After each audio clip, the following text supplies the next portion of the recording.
What's going on, everybody? Welcome back to another episode of the Daily Groomer podcast. I'm your host, Alex Martin, and today we have a very special guest, someone from the business rafters that a lot of you salon owners might come to appreciate if you don't already know. Sitting across from me today is a man who has founded a chain of pet stores across the nation. He started in 2009 when they set out to create a better version of dog care. In the span of 15 years, he's built the Dog Stop into a mini empire with mentions across top business publications like the Inc. 5000. Jesse Coslov is joining me today. Jesse, thank you so much for coming here. I hope that intro is okay. Give us a little bit of, paint the four corners of the room. What did I miss there? No, thank you, Alex. Thanks for having me. And that was very good. Started the Dog Stop in 2009. And as you mentioned, was just trying to come up with a better version of dog care.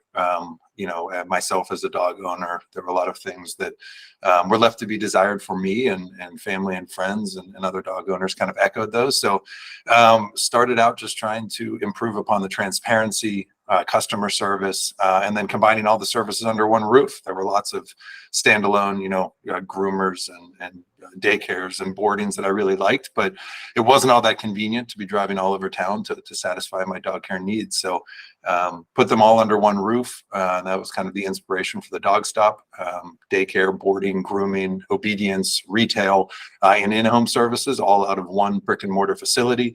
And providing as close to 100% transparency as possible and the best possible customer service, knowing that all of us dog owners out there have some unique and unusual asks and requests, and wanted to make sure that we could field as many of those as possible. So that's really been kind of our mission and goal from day one. And we've been very fortunate that people love what we offer, and started with that first store in 2009, and have about 30 open at the moment, and about another 45 that are either under construction or in training. So some rapid growth here, and we're opening up all across the U.S. That's amazing. That is amazing to hear how fast you guys have grown, especially since 2009. That's so short in a time span to get up to 70 some odd stores. I'm curious, you're not a groomer or a bather or even a dog walker, let's call it, professionally yourself. When you started, were you just kind of getting up your hands dirty, learning everything in that first store, or were you hiring in? I'm going to hire in one groomer, one dog walker, one babysitter, dog sitter, etc. Walk me through that process. Yeah, no, it's a great question. So, in the early days, I was doing everything with the exception of grooming, obviously the cutting. That is something that I always tell all of the new owners coming into our business, our franchisees. I'm like, hey, you have no idea how difficult the role is and the skill sets associated with grooming are. That is the only role in the facility that no one else can step in and do. And furthermore, we don't want or would never let you do that because it's not going to go well. And I speak from experience on that. Not only have, I've been smart enough to never try to, take the scissors or clippers to a dog. But my wife, who went to cosmetology school and was a hairdresser for, 10, 12 years and, worked in Hollywood and is very accomplished in that field. She kind of explained it to me at first. She's like, oh, this can't be that hard. Let me try it. And sure enough, after 5 minutes of trying, she's like, this is a totally different animal, all puns intended, but this is so much love and respect and admiration for the groomers out there, because it is very, very difficult and challenging, and a unique skill set. But so no, I rolled up my sleeves and did everything else in the store. From working in the boarding kennels, obviously in the daycare yards, walking dogs, bathing dogs, obviously the retail side of things, and the sales. But the grooming is the one aspect that, we've always made sure that we go out and find the best talent in the area, and do whatever we can to encourage them to come, and then obviously try to kind of rewrite the rules a little bit on how they're compensated to make them want to stay. So you just said a lot that is, setting off alarm bells in my head there of awesome stuff that I feel like is so, we in the grooming industry, we keep our heads down, and we sometimes there's just so much going on that we can't look up and see how things should be rewritten, right? How a rule is broken. So you've mentioned a couple things there. The pay, you've rewritten the pay of how groomers are compensated to keep them happy, but B, even finding and hiring expert groomers. I'm curious on your take on both. Let's start with the pay. Talk to me about how you guys have rewritten compensation around grooming and how you keep them happy once you get them in. Yeah, I mean, look, so I think, the industry always used to be, and not everybody moved away from it, but, kind of the commission-based pay structure, which obviously I think makes a lot of sense. And I think, any qualified, skilled groomer should kind of embrace that, because it kind of puts, your own destiny in your hands. And if, you can work a little bit harder and not necessarily faster, but, smarter, and you come up with the right routine of how you can groom, 6, 8, 10 dogs a day, obviously, you're going to, reap the financial rewards associated with doing quality work and working, whether it be longer or harder or whatever it is, getting the right system in place with bathers and, the drying and all of that, so that you can, do more in a day.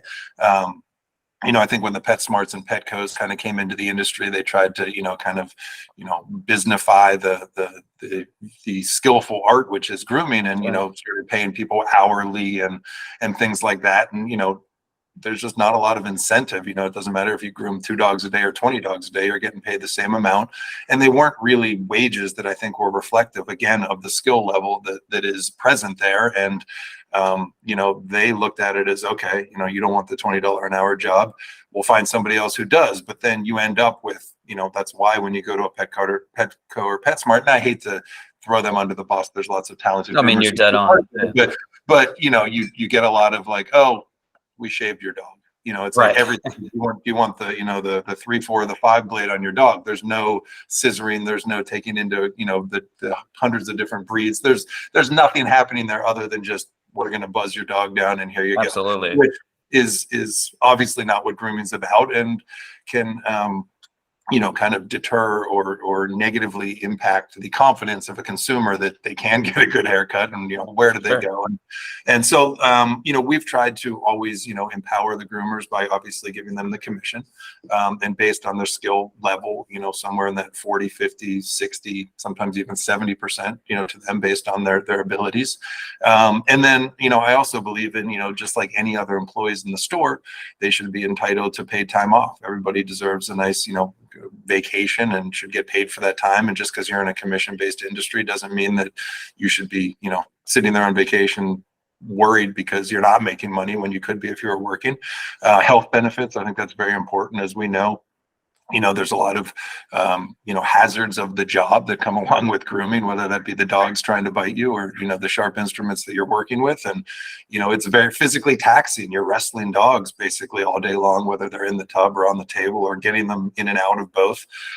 So, health benefits, I think, are a very important part of that offering as well.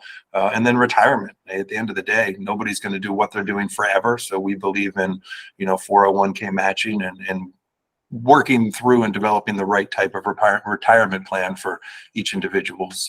I love that. I mean, you guys have truly rewritten the rules of a commission-based industry, because I feel like right now, either as owners or as staff in the grooming industry, you really are kind of in this mental box where you really only think there are 2 options. There's a commission-based option, which is great. As you said, you can kind of, you eat what you kill, per se, right? You can make a lot of money if you're driven and, you keep your clients happy. But at the end of the day, you miss out on some of those, really nice benefits with taking time off. And even if you have enough, clientele for the month to take an extra day or 2 off, you always feel that little bit of anxiety that, hey, I'm not, making as much money as I should be these couple days. Additionally, you miss the benefits of, healthcare and retirement, stuff like that. But on the wage side, there's the graces to sing about the salary or the hourly, but you can't really, it kind of disincentivizes you to continually do well for the long term. So I like what you're doing by combining the 2. And I feel like that could be a really interesting model going forward. Now, the problem is, I would imagine a lot of people listening here is like, that sounds great, but how the hell do you track that stuff? I mean, to track commission and then track, hey, time off, to track the retirement stuff. I mean, it's got to be a lot of people have got to be looking at this saying that's a bird's nest of stuff to track. I mean, walk me through how have you guys built these systems to keep track of, your employee hours, commission, that sort of stuff? Is it software? Yeah, there's a couple different things there, and you bring up an excellent point. I mean, one of them, that's one of the benefits. I mean, hate to be plugging my business and what we do, but obviously the Dog Stop, we are a franchise, and we help individuals who are interested, either business professionals who want to divest and get involved in the pet care space, or people who come to us from the pet care space with experience, whether they had owned a business and would like to convert because they recognize all the benefits associated with being part of our system, or individuals who have just worked in the pet care space but are finally ready to take that step and go out on their own. But a lot of it is obviously kind of our system of what we've built and the unique way that we pay and incentivize all of our employees. Obviously, right now we're specifically focused on the grooming side of things. There's a bunch of kind of love technology, a lot of digital tools that we use to help kind of track the performance of the individuals, and there's a kind of a scale based on how long you've worked, how many days of paid time off that you earn, when those are redeemed. And it's like anything, the devil's in the details. So obviously there's a certain amount of maintenance and administration required to your point, keep track of it all and make sure that we're administering those additional benefits fairly, and that they're earned. But it's one of those things that you also get to put a little bit of the onus on the employee, and I think that kind of allows them to take ownership of of their own kind of destiny, and they're proud of the work that they do, and they want to work hard to earn and achieve these kind of above and beyond benefits that they probably wouldn't find anywhere else. So it's a partnership like anything else, but that is part of the equation. And the other thing that I think is kind of, I thought you were going there, but then you kind of stopped at the administration side, which I totally understand. But part of that is also, as it looking from a business owner perspective and of employing these people, and you're now, as opposed to giving away 40, 50, 60% of the pie, you're now giving away 60 or 70% of the pie, because all of these additional benefits I'm talking about are obviously expensive. And that is where, given our kind of all-encompassing revenue model of having the daycare and the boarding and the grooming, you don't have to make 50% on the grooming side. You don't have to make 60% on the retail side. Because they all feed in, and they're all, part of the No, I love that overarching business model that we've created. So it allows us to, I think, really cater to each individual and give us, give the customers the best possible experience of each individual one, because they all feed into each other, and you don't have to make each one all about money. Right. You don't have to squeeze all the juice out of just the grooming lemon and feel like you cannot give 70% to your groomers just because that is your only revenue stream in. And if that is your only revenue stream in, everyone is right to watch that percentage number. But you're right. I mean, it's a double-edged sword there, where at the end of the day, you need to keep your groomers happy. Otherwise, they will leave, because that is skilled labor that is in high demand right now. So let's double down on, the other modules. You started from the ground up with all, what is it, 5 of these modules or 4? Yeah, we have 5, 6, depending on, we do the in-home service as well, the walking and the overnight sitting. So yeah, but we call it 6. Okay. So you started, with all 6 of these right off the bat. Like I said, a lot of our listeners probably, mostly only have one, which is the grooming, and some of them have dabbled with others. What do you think, from your view, from the bird's eye view of seeing all these, different modules play out, would be the easiest to tack on to a standalone grooming salon or a standalone grooming operation? Yeah, I mean, I think, from considering all aspects that go into developing any additional revenue stream, I think the easiest to get into, but probably the most challenging to make a good go of and a meaningful impact on your business and the bottom line, is probably going to be the retail side of things. I suspect that is the first that everybody looks at and jumps into, for the simple fact that, it probably has the smallest barrier to entry. I mean, you can, create a little retail section in the front reception area or any part of your grooming shop for, a couple $100 or $1,000. You get a shelf or some slat wall, and you place a retail order, and you start carrying products that, correspond with your offering. You're probably doing, shampoos and grooming tools, and, maybe some treats and toys or outfits, or, whatever it may be. certainly I think makes the most sense and is the most logical first step. The problem is retail has become harder and harder for the brick and mortar operator to, really profit in. And it's, like everything, a lot more people are shopping online right Right. now. That's the pet industry has been more resistant to online than almost any other industry. Every other one's, 70-80% online now. And the Right. pet industry is, kind of shown more resistance and held firm in that 50 to 60% range. But still, at the end of the day, you're going to have a lot of customers who, thank you so much. I love my, the dog that you just groomed for me. Looks fantastic. Oh, is this the shampoo you use? This is nice. They pick it up. You're Right. selling it $12.99. I mean, there's that credibility. There's that trust that you don't necessarily get if you're shopping on Amazon. Plus, 100%. people are already bringing in their dogs, and so it's like, hey, I'm here. What do you suggest I get?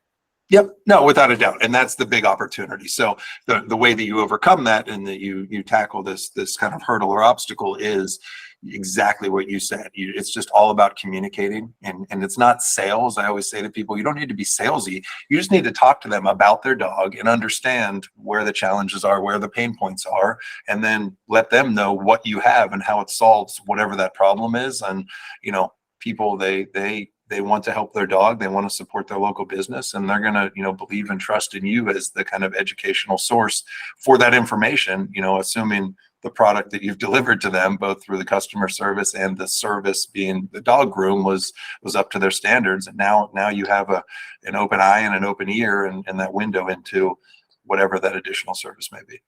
100%. No, I love that. I mean, past the first step there of someone either opening up for retail, maybe it's not as employee as intensive also as that first move. You could have your receptionist, man the same cash register that you're taking for grooming. Absolutely. She could also plug in the items that people are wanting to purchase as well. So you're not really expanding your staff with that first step either. Right. But as you mentioned, there is that hidden cost that kind of comes. You have to be tighter with your margins. You're competing, quote unquote, with the online stores, et cetera. It's no longer just a store down the street. Talk to me about maybe more of those labor intensive modules. You add on daycare, you add on training, you add on house call services, et cetera. You have to up your labor. You have to do that to keep up with demand. You've obviously found a system that works for you to continually at scale bring more labor in and train them to the level that is on brand for you guys at the Dog Stop. Talk to me. I mean, in grooming specifically, but I would imagine the problem expands to pet care services as well.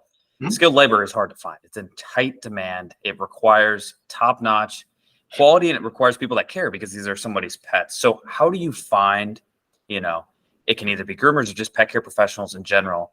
And then what kind of stands out to you as you guys vet them and train them? Sure.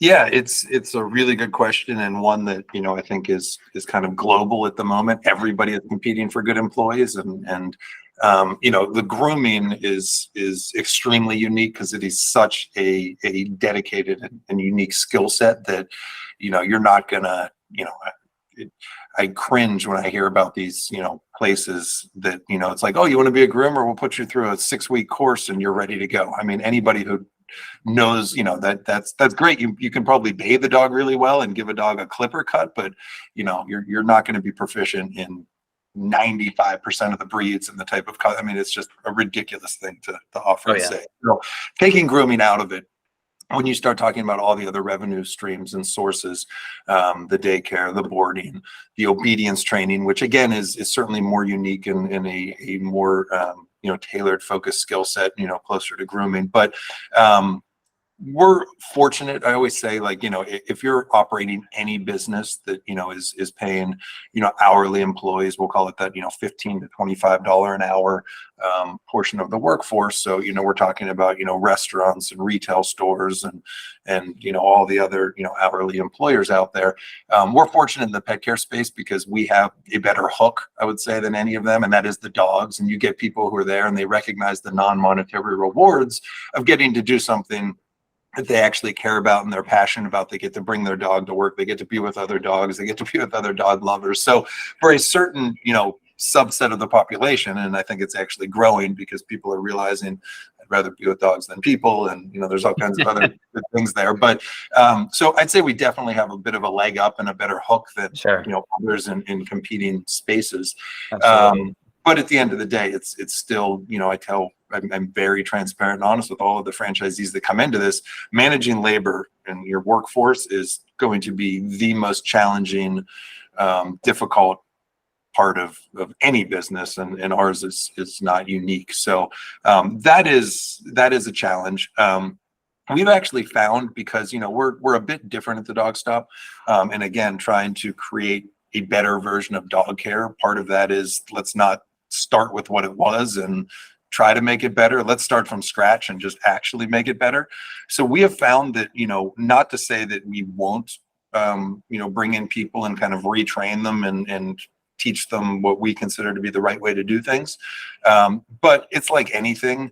You're often better starting with a blank slate of somebody who just, I love dogs, I'm passionate about animals, I buy into the mission and vision of what you're creating here, I'm ready to work hard and roll up my sleeves, and I have the baseline skill sets of again, being a hard worker, having good communication skills, and those which I think are much more important about, and then teaching them the right way to do the business, versus you take somebody who has an 8 or 10 or 12 year experience in the pet care space. And again, I'm not talking about grooming, I'm talking about daycare, boarding, Sure. other retail.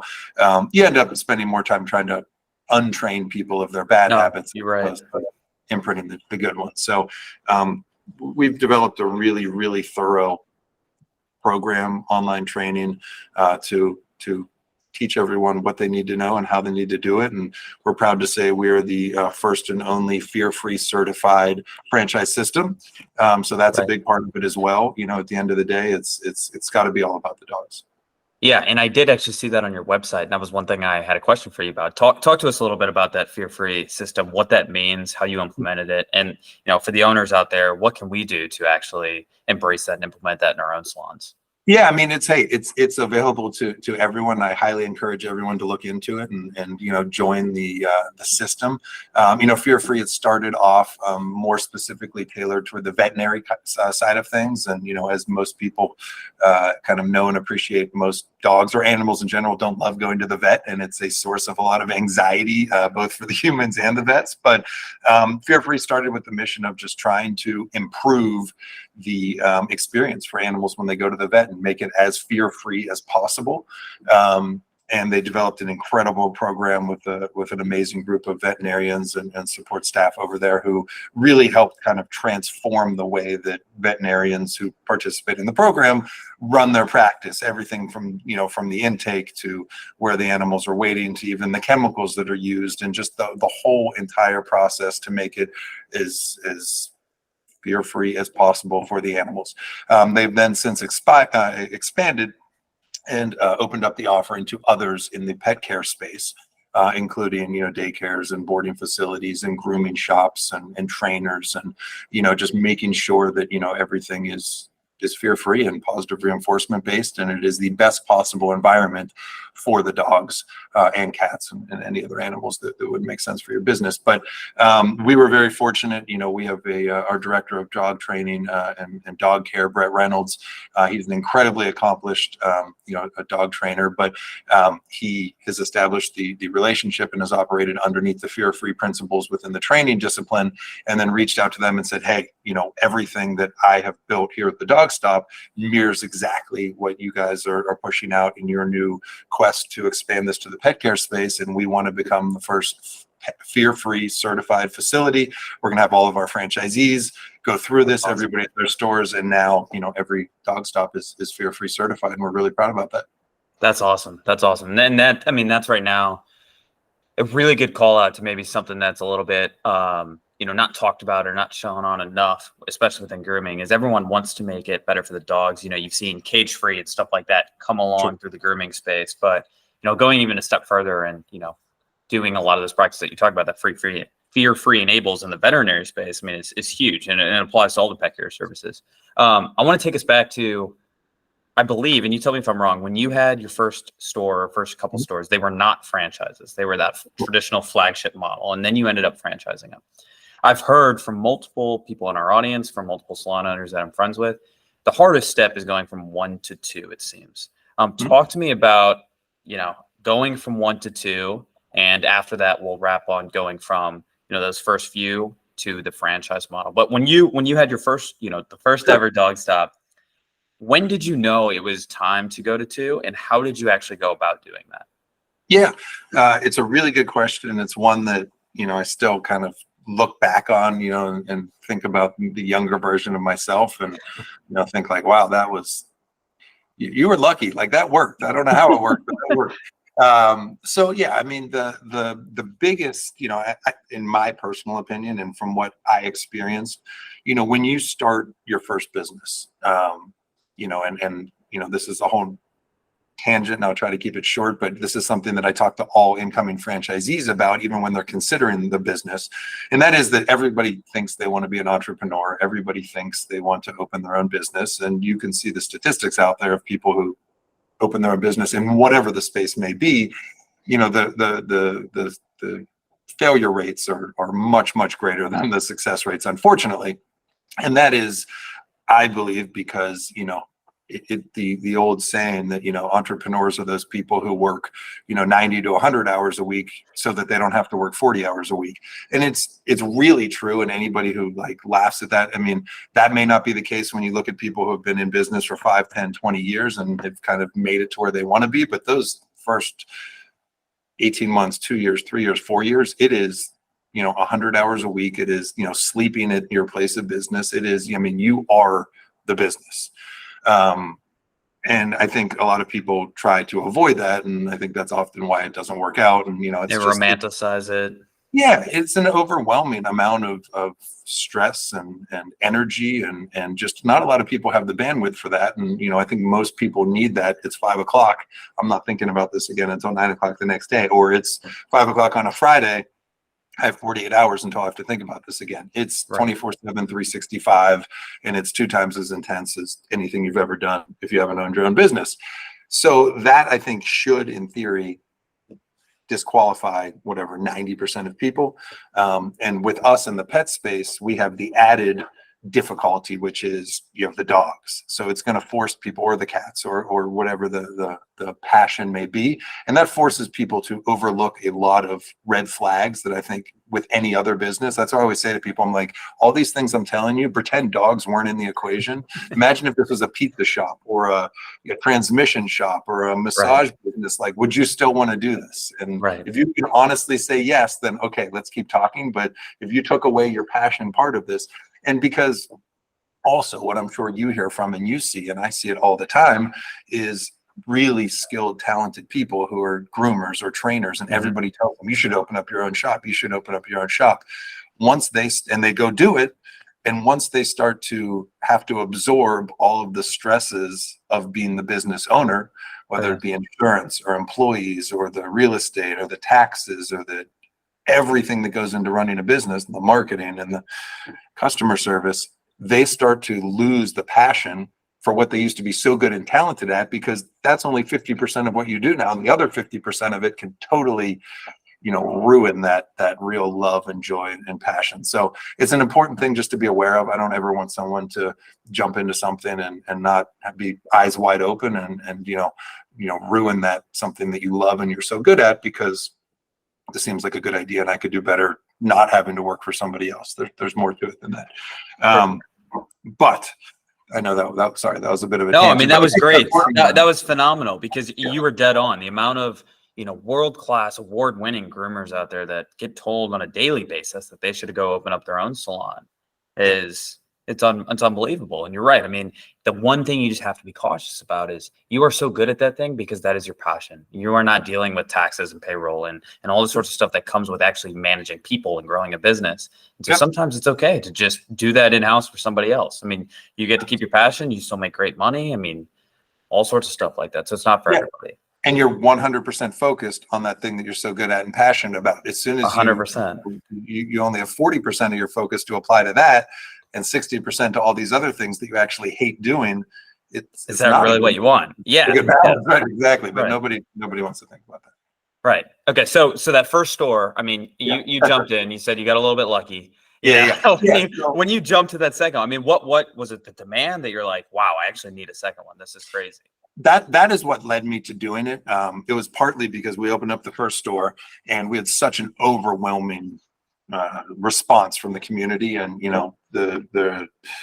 we had been open for about 6 months, and we were averaging probably about 85 dogs a day for daycare and about 70 dogs a night for boarding. And our groomers, I had to rapidly hire 3 of them. They were all booked up like 3 weeks in advance. And our retail product was turning. I mean, it was just this like unbelievable, incredible of just everything. And it went from, this is going to be kind of a side hobby, something that'll be cool and a good thing, to like, oh my God, I'm quitting my job. This is a real business. So, when we started talking to customers and started looking, when we opened the store, we positioned it in a place in the market where I'm like, okay, this is going to have to be within a mile or 2 of people's homes or on their way to work. That's the only way that this works. We started, at the time, it was like 2010. At the time, you could download an Excel spreadsheet and pull all those addresses and upload it into Google Earth, which was like, Google Maps, and it would plot for you where all your customers lived. And I was shocked to see that so many of our customers lived way on the other side of town, which in Pittsburgh, most people don't know anything about Pittsburgh, but if to go anywhere in Pittsburgh more than 10 minutes, you're going through a tunnel, over a bridge, over a mountain, whatever it is. And that's, most people like don't do that often. So we had people coming to us from, 20, 30, 40 minutes away. And I was talking to them and I'm like, you drove past 10 competitors to come to us and you don't work anywhere near. Like, I love that you're here, but why are you here? Yeah. And it was really refreshing to hear like, hey, from the first moment we called and talked to somebody on a phone, the transparency was 100%. You said, come on in, let me give you a tour, let me show you in the back. Every day when I come to pick up or drop off my dog, you welcome us in the back. You let us, like, it's an open door facility, which I personally think it needs to be, but nobody else in the industry wants to do that. For me, it's, hey, we're not hiding anything. We're proud of what's going on here. We want you to see it. And it helps build that trust and the goodwill and show people, hey, you can feel confident in where you're taking your dog. They said the customer service was off the charts. It's, you always remember my dog's name when we walk in.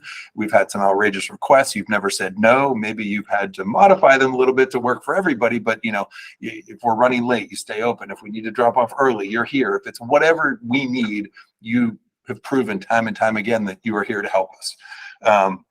And then lastly, I no longer have to go to 6 different places for all of my dog care needs. My dog is comfortable there. I'm comfortable there. You have all of my business. That's why we come to you. So when we heard that and then started looking at where all these people were coming from, we said, all right, strategically, our first shop is in the east end of Pittsburgh. We're going to put one on the other side of 2 rivers and 4 tunnels and 10 bridges in the South Hills, which is another market that we think has a lot of demand. And sure enough, that second location grew even faster than the first one did. Oh my gosh. The learning lessons there were, when you start a business, again, you're there 80, 100 hours a week. You are the business. When you pull yourself away from it, you have to have realistic expectations that not everything is going to continue to operate exactly as it did. You have to trust your staff. You have to trust your people and know that they're going to modify and tweak things a little bit in a way that works for them. And A, it has to be okay for you, but B, you also have to be prepared for the, I don't want to call it backlash, but the wave of customer opinions that are going to come, because they always used to deal with you and now they're dealing with somebody else. Right. And there's this whole kind of reality check for them of like, whoa, Jesse's not here anymore. Like, who is here and who's running the ship? And who can I trust? Like, where is he? And like, so that's one of the things that is interesting. And I talk to franchisees about it. When you come into this knowing that you want to have 3, 4, 5 stores down the road, we're better off putting in a general manager and a management team to run that store so that you aren't the face of the business, because it makes it that much easier to transition into the second, the third, and the fourth. We're just going to keep building management teams. And of course, you're going to oversee them all. You're going to go to those stores every day and make sure they're operating appropriately. But when you become the face of the business and then you are the business, it's very hard to replicate that. 100%. And I love your idea of, hey, we know that we're going to keep expanding and you are not just a one-stop shop kind of guy. Let's bite the bullet right now. Let's get a GM, someone that will be there full time, so that customers, if they're going to build a relationship with someone, it's going to be that person that's there for the long haul, while you can still focus on growing the business, not growing inside the business. 100%. I like that. It's the only way to scale. Yeah, absolutely. And on that scale, one of my last questions here as we wrap up, you're going to 40, 50 more shops right now. And obviously the franchise model has seemed to be working for you guys pretty well. Are you guys still finding new locations based off of that OG kind of model where we're looking where our customers are at and building there and trying to find franchisees there? Or are you guys looking at just like regionally where the demand for pet care services is? Talk us through a little bit about that on a bigger level, across the country. Where are you guys seeing the most demand? How are you finding the next shop locations, et cetera? Yeah. So much like I wanted to kind of recreate the dog care model, there's a lot of things about franchising that just don't make sense to me. And I'm kind of stubborn when it comes to that. And I'm like, okay, I understand the franchise has done it one way. I'm going to try to do something differently. So Yeah. for me, look, I think basically every certainly major and medium and even small market in the US, there's a ton of dogs. There is an incredible amount of demand for dog care, and the supply is much, much, much smaller than that demand. So I think there's opportunity pretty much anywhere in the US, in Canada. We're now starting to see a huge buzz overseas and so forth. And it's, dogs have captured our hearts and so rapidly risen the social hierarchy to the point where there are not enough good offerings really anywhere. So for me, I am not a fan of saying, hey, we've identified Dallas, Texas as a market that has tremendous need. Let's go find operators there, because then you end up kind of weighing the different, potential franchisees and like this person has this strength, this has that.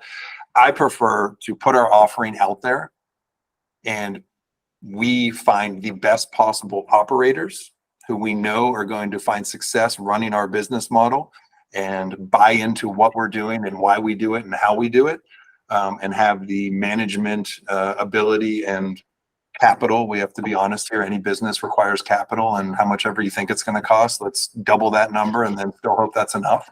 And we go after the operators. So we find really good operators wherever they may live, and then we work with them. My saying is you would much rather drive 45 minutes to a home run A+ location than 5 minutes to a break-even location that happens to be in your backyard. So let's find the best possible operators, and then let's work with them to identify in their market where the best opportunity for success is. Let's open the first store there. And then we build, kind of like a hub and spoke or satellite off of that first location. And are you involved in the day-to-day operations still? Are you involved in finding these great operators? Where do you kind of sit now that you guys have, you're 15 years out? So I'm in the, at least for me, envious position, but everybody around here looks at me like I'm crazy, but I love to be a part of everything. So I am very involved. I'm still, involved in the management and day-to-day operations of the corporate stores here in Pittsburgh, which I own, but very involved in the franchise side of things as well. I've been so fortunate to build a team of some of the most talented individuals, not only in the franchise management space, but the dog care space, training space, real estate, site selection, designing, construction. So we do all of that in-house because, again, I don't believe in outsourcing that, because somebody who's really good at finding locations for a fitness chain or a pizza chain has no idea what we're looking for and what we need. So same thing from a construction perspective, and same things from an operations perspective. That's why everybody who supports our franchisees work their way up through our corporate stores. Nobody's coming, Pizza Hut or Subway now trying to teach you how to run a dog care business. Everybody proved they could run a dog care business here at the Dog Stop, and now they're helping other people do that. So I am, again, in the envious position. I get to be involved in everything. I definitely spend a lot of time in real estate, designing, construction. I'm very involved in the kind of interview and vetting process, bringing new franchisees into the system. I love marketing and coming up with new awesome ways to let people know about the Dog Stop and all the fun stuff that we do here. So I get to touch a little bit of everything. It's fun. That's awesome. Seems like you're living life like you're supposed to. If people do want to, maybe apply to be a franchisee or even just come work for you guys as a staff groomer, what's the best way for them to do that? Yeah, just check out our website, thedogstop.com. On there, we, clearly the franchise offering is there, and I encourage everyone to, investigate and be happy to have a conversation with you about, the pros and cons and the realities of being a business owner and a franchisee. And then also if it's just at the staff end, if you're interested in, working in daycare or boarding or, upfront and, kind of administration, retail, customer service, of course, groomers, we're always looking for talented groomers, always hiring. We, have locations now in about 14 states. We'll be in 20 states probably by the end of next year. So jump on our website. Feel free to contact your local dog stop or, shoot me an email, jesse@thedogstop.com. Be more than happy to, talk with you and hopefully find you your next career or business opportunity or whatever it may be. Absolutely. And at that groomer level, I mean, man, that compensation structure you guys have has me licking at the top. So, anyone out there that wants to find that fine line between commission and benefits, I think Jesse's The Dog Stop is a home run. Awesome. Well, Thank you, perfect. Alex. Jesse, thank you so much for joining us here. Really appreciate you sharing all that knowledge. It seems like you've built an incredible business, and I think you'll be an inspiration to a lot of our listeners. I appreciate it. Thank you very much. And that's the pod.